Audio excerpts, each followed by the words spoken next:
Assalamualaikum warahmatullahi wabarakatuh.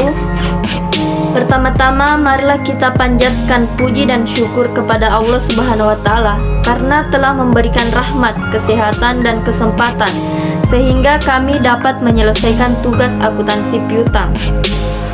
Pertama-tama perkenalkan kami dari kelompok 8 atas nama saya sendiri Astika Amelia dengan NIM 202101010324. Yang kedua Nur Hikmah Andini dengan NIM 202101010323. Luciana Laksmita NIM 202101010322. Baik, untuk mempersingkat waktu, di sini kami akan membahas akuntansi piutang.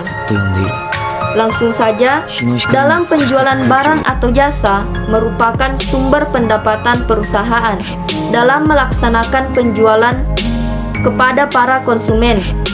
Perusahaan dapat melakukannya secara tunai ataupun kredit. Piutang merupakan salah satu unsur dari aktiva lancar dalam neraca perusahaan yang timbul akibat adanya penjualan barang dan jasa atau pemberian kredit terhadap debitur yang pembayaran pada umumnya diberikan dalam tempo 30 hari hingga dengan 90 hari. Dalam arti luas, piutang merupakan tuntutan terhadap pihak lain yang berupa uang, barang-barang, dan jasa-jasa yang dijual secara kredit.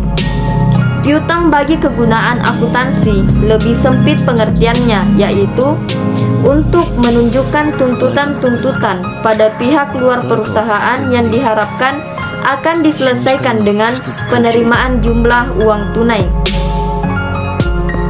Piutang usaha jangka pendek dapat dibagi menjadi dua, yaitu yang pertama piutang usaha atau piutang terhadap langganan.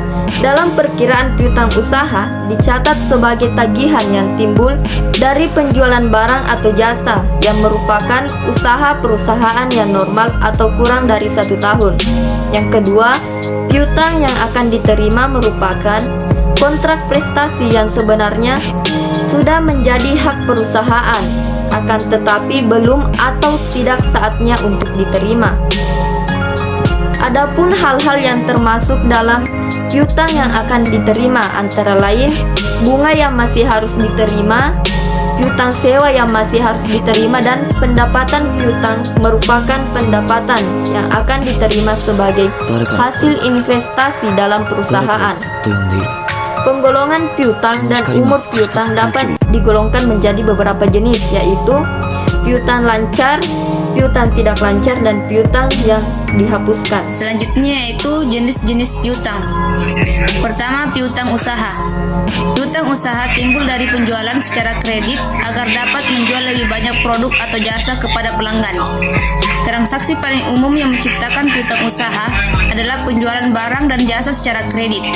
Piutang tersebut dicatat dengan mendebit akun piutang usaha. Piutang usaha semacam ini normalnya diperkirakan akan tertagih dalam periode waktu yang relatif pendek, seperti 30 atau 60 hari. Piutang usaha diklasifikasikan di neraca sebagai aktiva lancar. Tagih. Wasel tagih adalah jumlah yang tertuang bagi pelanggan di saat perusahaan telah menerbitkan surat utang formal. Sepanjang wasel tagih diperkirakan akan tertagih dalam setahun, maka biasanya diklasifikasikan dalam neraca sebagai aktiva lancar. Wasel biasanya digunakan untuk periode kredit lebih dari 60 hari. Wasel biasa digunakan untuk menyelesaikan piutang usaha pelanggan. Bila wasel tagih dan piutang usaha berasal dari transaksi penjualan, maka hal itu kadang-kadang disebut piutang dagang. Yang ketiga, piutang lain-lain. Piutang lain-lain biasanya disajikan secara terpisah dalam neraca. Jika piutang ini akan tertagih dalam 1 tahun, maka piutang tersebut diharapkan diklasifikasi sebagai aktiva lancar. Jika penagihannya lebih dari 1 tahun, maka piutang ini diklasifikasikan sebagai aktiva tidak lancar dan dilaporkan di bawah judul investasi piutang lain-lain, meliputi piutang bunga, piutang pajak, dan piutang dari pejabat atau karyawan perusahaan. Jualan hasil tagih. Apabila sebelum jatuh tempo, perusahaan memerlukan uang, 誰かの声が wasel yang dipunyai dapat dijual kepada bank atau pihak-pihak lain. 日の光が少しずつ Kadang-kadang penjualan demikian ini disebut juga dengan pendiskontoan wasel. Dalam hal ini, penerimaan wasel melakukan endosemen terhadap waselnya.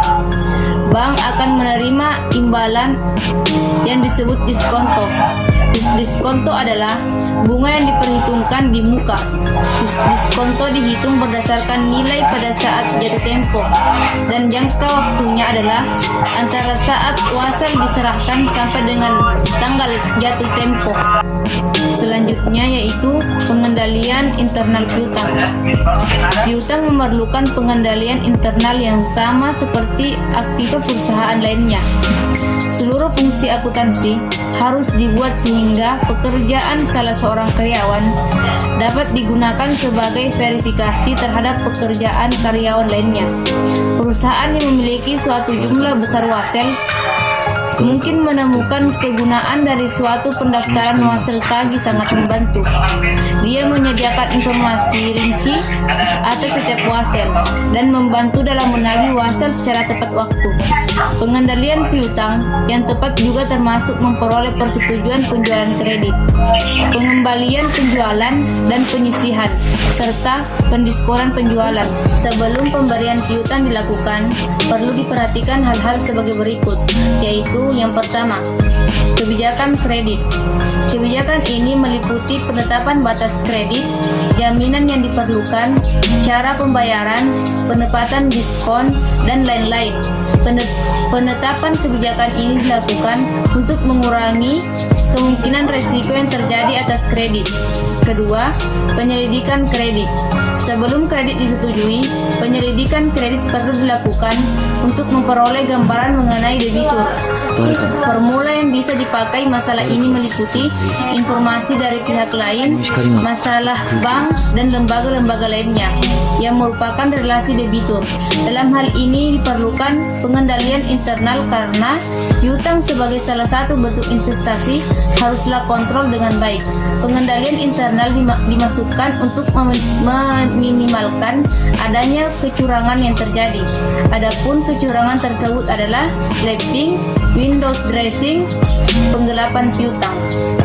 Selanjutnya yaitu untuk dapat pengendalian internal yang baik atas piutang harus dapat memenuhi syarat-syarat sebagai berikut.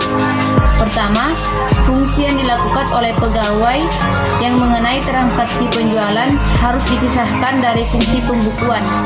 Dua, fungsi penerimaan hasil penagihan piutang harus dipisahkan dari fungsi pembukuan piutang. Ketiga, semua transaksi pemberian kredit, pemberian potongan, dan penghapusan piutang harus mendapatkan persetujuan dari pejabat yang berwenang. Keempat, piutang harus dicatat dalam buku-buku tambahan piutang. Kelima, perusahaan harus membuat daftar piutang berdasarkan umurnya. Pengertian dan karakteristik investasi jangka pendek. Investasi jangka pendek adalah investasi yang dapat segera dicairkan atau didanai dari kelebihan dana yang bersifat sementara yang dimiliki oleh perusahaan yang dimasukkan untuk dimiliki selama 12 bulan atau kurang. Kelebihan uang kas dalam suatu perusahaan tidak akan menimbulkan pendapatan karena kelebihan kas sebaiknya diinvestasikan selama masa tidak terpakainya kas tersebut. Karena jangka waktu tidak terpakainya kas itu relatif pendek, maka investasinya juga dilakukan dalam bentuk atau dalam jangka pendek. Ada beberapa peluang investasi jangka pendek yang bisa diambil. Berikut ini adalah beberapa investasi jangka pendek yang bisa dicoba. Pertama, tabungan. Tabungan merupakan salah satu contoh investasi jangka pendek.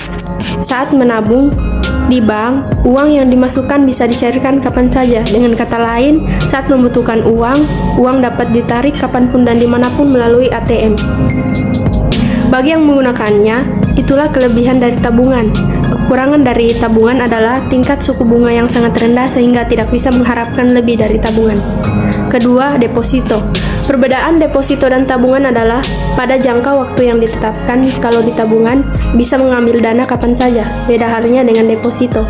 Di deposito ada jangka waktu tertentu di mana uang yang disimpan tidak dapat ditarik sebelum jatuh tempo. Misalnya, ketika ingin mengambil deposito 3 bulan, maka uang harus tersimpan di bank selama 3 bulan. Setelah itu, baru bisa diambil. 一つ空気を Jika mengambil uang sebelum jatuh tempo, ada penalti yang harus dibayarkan. Deposito yang bisa diambil dalam jangka waktu 3 bulan, 1 bulan, 6 bulan, dan 1 tahun. Bunga yang ditawarkan deposito akan lebih tinggi dari bunga tabungan. Ketiga, reksadana. Ada jenis reksadana jangka pendek yang juga bisa dicoba. Reksadana yang terkait pada pasar uang merupakan reksadana jangka pendek. Pada reksadana ini, uang yang dimasukkan akan dialirkan ke bentuk obligasi jangka pendek, sertifikat Bank Indonesia dan deposito. Persentase besarnya setiap jenis investasi tergantung dari diskusi yang dilakukan dengan konsultan keuangan yang menangani reksadana. Keempat, investasi jangka pendek dalam saham. Saham dapat menjadi investasi jangka pendek maupun panjang. Ada saham-saham di pasar modal yang fluktuasi harganya cukup cepat. Saham adalah surat bukti yang menyatakan bahwa pemegang saham itu serta memodali suatu perseroan terbatas atau yang biasa disebut PT. Dengan demikian, dapat dikatakan ikut memiliki suatu perseroan terbatas. Pemegang saham akan memperoleh manfaat dari hasil penanaman modal berupa bagian laba dari perseroan terbatas yang disebut dengan laba dividen. Besarnya dividen yang diterima oleh penanam modal atau investor tergantung pada laba yang diperoleh PT. Investasi jangka pendek dalam obligasi. Obligasi adalah surat bukti yang menyatakan pemegangnya memberikan pinjam sejumlah uang pada badan yang mengeluarkan obligasi tersebut. Orang yang menanamkan modalnya akan mendapat manfaat berupa bunga yang tetap. Besarnya bunga yang diterima tidak dipengaruhi oleh besar kecilnya laba yang diperoleh. Pembelian obligasi dicatat di sebelah debit akun surat-surat berharga menurut harga perolehannya dan mengkredit akun kas menurut harga jualnya. Sedangkan selisih yang terjadi antara harga beli dengan harga perolehannya dicatat sebelah debit akun beban bunga obligasi. Bunga obligasi adalah bunga yang diperhitungkan kepada pembeli dihitung sejak tanggal jatuh tempo yang terakhir. Bunga obligasi sampai dengan tanggal pembelian obligasi. Bunga tersebut disebut bunga berjalan dan merupakan unsur harga beli atau harga jual obligasi dari bukan unsur harga perolehan. Dalam perhitungan jumlah obligasi berlaku ketentuan sebagai berikut. Yang pertama, unsur bulan dihitung rata-rata 30 hari. Yang kedua, 1 tahun ditetapkan 30 hari. Yang ketiga, hari bunga dihitung mulai tanggal jatuh tempo. Bunga yang terakhir ke tanggal jual atau beli obligasi, atau boleh juga dihitung mulai dengan tanggal jatuh tempo bunga yang terakhir sampai dengan jual atau beli obligasi. 誰かの声がする Karakteristik investasi jangka pendek adalah 1. Dapat segera diperjualbelikan atau dicairkan. 2. Investasi tersebut ditujukan dalam rangka manajemen kas, artinya pemerintah dapat menjual investasi tersebut apabila timbul kebutuhan kas. Yang ketiga, berisiko rendah atau pembelian surat-surat berharga yang berisiko tinggi bagi pemerintah karena dipengaruhi oleh fluktuasi harga pasar. Surat berharga tidak termasuk dalam investasi jangka pendek. Yang keempat, surat-surat berharga itu harus dapat dijual kembali dengan harga yang berlaku pada tanggal penjalannya. Surat-surat berharga yang memenuhi syarat adalah surat-surat berharga yang dapat dalam bursa saham. Penjalanannya kembali oleh pemimpin perusahaan dimaksudkan untuk memenuhi kebutuhan uang. Yang keenam, pemilikan surat berharga tidak dengan maksud menguasai perusahaan lain. Ketentuan-ketentuan dalam perhitungan bunga. 1. Umur bulan ditetapkan 30 hari. Bila obligasi ditransaksikan pada tanggal 31, maka dianggap ditransaksikan pada tanggal 1 bulan berikutnya. 1 tahun ditetapkan 360 hari. 2. Banyaknya hari bunga berjalan dihitung mulai tanggal kupon bunga berakhir dibayarkan sampai dengan tanggal transaksi jual beli obligasi. Ketiga, besarnya bunga obligasi dihitung berdasarkan persen tertentu dari nilai nominalnya. Baik, di sini kami dapat menyimpulkan bahwa piutang merupakan salah satu unsur dari aktiva lancar dalam neraca perusahaan yang timbul akibat adanya penjualan barang dan jasa atau pemberian kredit terhadap debitur. Pembayaran pada umumnya diberikan waktu 30-90 hari. Sedangkan wesel tagih yaitu janji tertulis yang tidak bersyarat dari suatu pihak ke pihak yang lain untuk sejumlah uang tertentu pada tanggal dan masa yang telah ditentukan. Investasi jangka pendek adalah investasi yang dapat segera dicairkan atau didanai dari kelebihan dana yang bersifat sementara yang dimiliki oleh perusahaan yang dimaksudkan untuk dimiliki selama 12 bulan atau kurang. Baik, sekian presentasi dari kelompok kami. Apabila ada kesalahan kata mohon dimaafkan. Kami akhiri dengan ucapan wabillahi taufik wal hidayah. Wassalamualaikum warahmatullahi wabarakatuh.